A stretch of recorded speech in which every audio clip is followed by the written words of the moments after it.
sini bersama Bapak Kapolres, sama personil dari Polres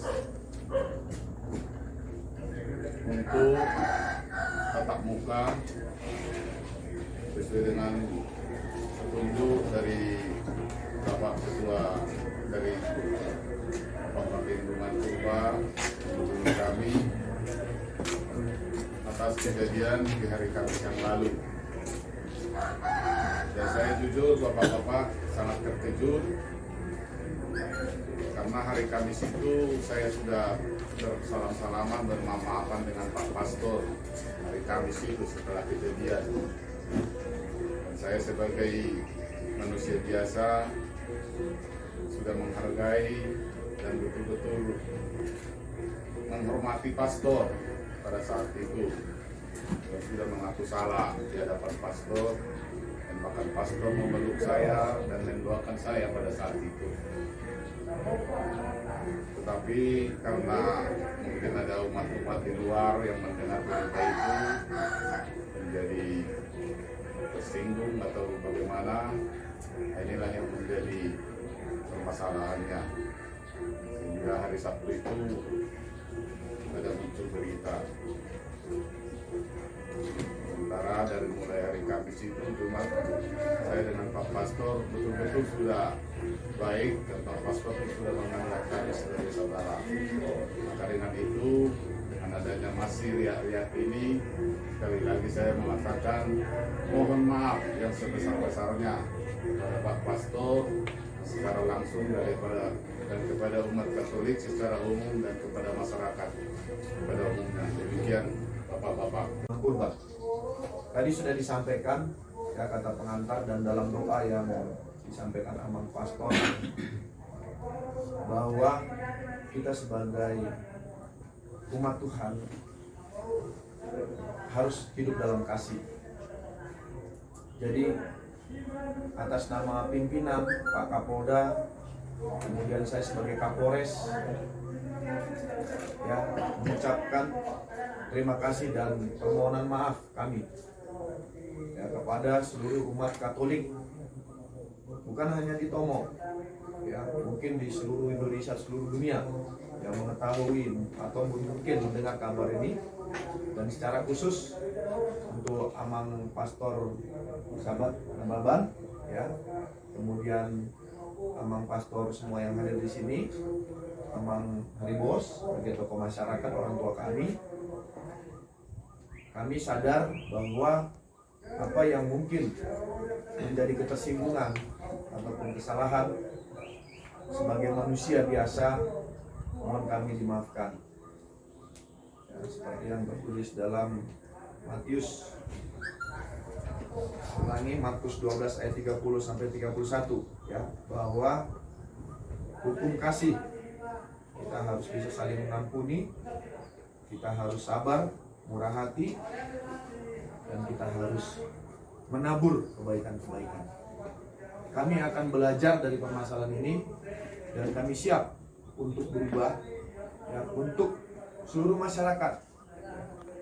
Tadi pagi dalam apel pagi saya selalu katakan, saya sudah memaafkan, tidak ada masalah apapun.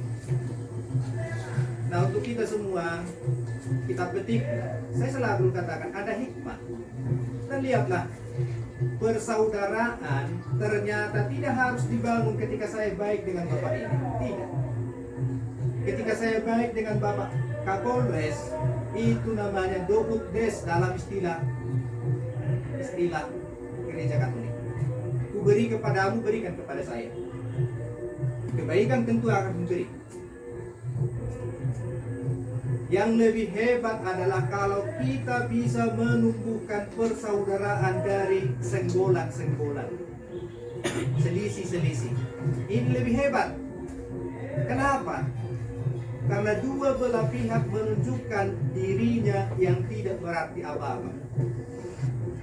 Saya menunjukkan diri saya yang tidak berarti memberikan hukum kepada siapapun. Bapak ini menunjukkan dirinya, saya juga tidak sempurna, dan datang, dan itu diterima dengan baik. Inilah persaudaraan yang sejati.